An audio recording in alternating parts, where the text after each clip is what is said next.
Hello everyone, तुमचं सर्वांचं स्वागत आहे माझ्या नवीन ब्लॉगमध्ये. चला तर मग आज मी तुम्हाला घेऊन जाणार आहे निसर्गाच्या एका सुंदर कुशीत.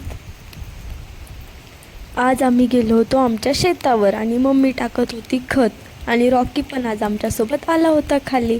आणि आजूबाजूला सर्व तर धुकं पसरलं होतं, पाऊस देखील खूप येत होता. पण ज्या रोपाची पेरणी केली होतं ते भात अशा प्रकारे आलं होतं. आणि हे बघा धुकं, किती दाट धुकं आलं आणि पाऊस देखील बारीक बारीक पडत होता. आणि तिकडे वरती बैल चरत होते आणि ती आहे आमची शेतावरची पडाळ. आणि आता हे भाताचं रोप पहा कसं उगवलंय ते मी तुम्हाला संपूर्ण दाखवते.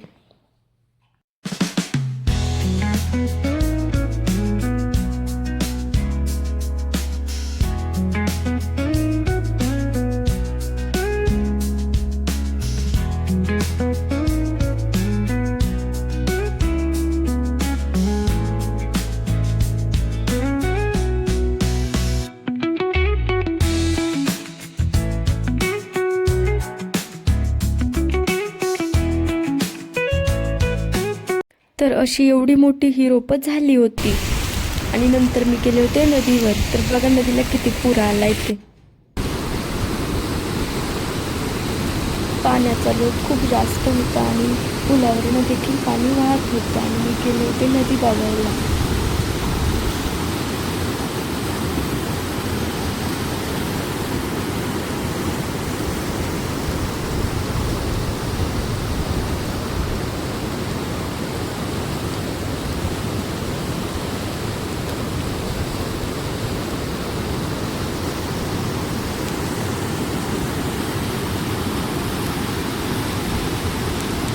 पावसामुळे सगळीकडेच पाणीच पाणी झालं होतं आणि एवढं सारं पाणी वाहत होतं.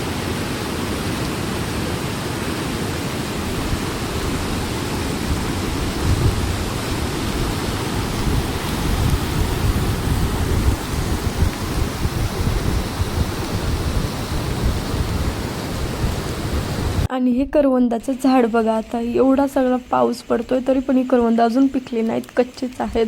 कोणत्या प्रकारची करवंद आहेत काय माहिती.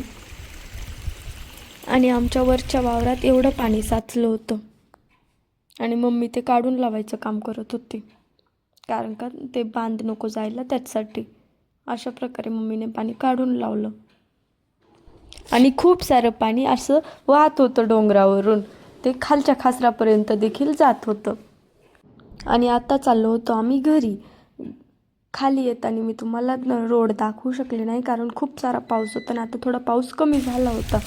तर बघा हे पाणी सगळीकडं पाणी पाणी नुसतं. आणि धुकं पण बघा किती दाट पसरलंय, असं वाटतंय ढग उतरले डोंगरावरती. आणि खूप सारी दगडं पण निघाली होती रोडला. आणि आम्ही चाललो होतो घरी. रॉकी सगळ्यांच्या पुढंच असतो नेहमी. आणि खूप भिजले होते. मम्मीने घेतलं होतं घोंगटं, एक कागद असतं नाही का त्याला घोंगटं बोलतात, घोंगटं घेतलं होतं तिने. आणि बघा वातावरण खूप मस्त वातावरण झालं होतं आणि रेनकोटमधनं थंडी पण वाजत नव्हती. थोडा तिथे गाडी होती बाजूला उभी. बघा किती मस्त वाटतं रोड, असं पाचवा पडलाय आणि खूप भारी दिसतं. आणि लोकांची रोपं बघा. मम्मी चालली होती पुढं, नंतर ते मागे. खूप मस्त वाटत होतं. आणि पाऊस पडायचं थांबायचं नावच घेत नव्हता, सारखे टिप टिप टिप टिप चालूच होतं त्याचं पडायचं. त्याच्यामुळं मला नीट व्हिडिओ काढताच येत नव्हता. तरी पण मी थोडेफार शॉर्ट घेतले होते. बघा कसं दिसतंय. आणि हे थोडेसे दगड खाली आले होते आणि ते बघा तिकडचं ते झूम करून बघा तिकडे मी दिसतंय का लांबचं झिडी एक छोटीशी ती दिसत होती थोडीशी. आणि हे रोडचं पाणी बघा कसं पाईपमधलं बाहेर पडतं आणि ते वरनं बघा कोणत्या साईडनं ते खूप खालीपर्यंत पाणी जातं. खाली एक छोटी विहीर आहे, तिला जाऊन ते पाणी मिळतं. आणि हे वरनं रोडचं पाणी त्या पाईपमध्ये अशा प्रकारे चाललं होतं. वरनं पाणी सगळं खाली असं वाहून येत होतं कारण वरती खूप सारे छोटे छोटे झरे फुटले होते डोंगरावरती, ते पाणी सर्व इथनं येत होतं. वर एक धबधब्यासारखा पण छोटासा झुरा होता, त्यातलं सगळं पाणी इकडे येत होतं. ते बघा कसे छोटे छोटे झुलेत डोंगरावरून. खूप सारे झरे फुटलेत, छोटे काही मोठे, आणि ते सगळं पाणी असं खाली वाहून जात आहे. आणि रॉकी पूर्ण पावसाने भिजला होता, कसं भिजत चाललाय बघा. आणि त्याला अंगावर काही घेता पण येत नाही. आणि आता हे पुढचे झरे बघा कसे आहेत. मोठा झरा, धबधब्यासारखं पाणी इथनं खाली पडत होतं बघा. कशा प्रकारे पाणी खाली पडते. आणि थोडंसं पण ते दिसायला मस्तच होतं.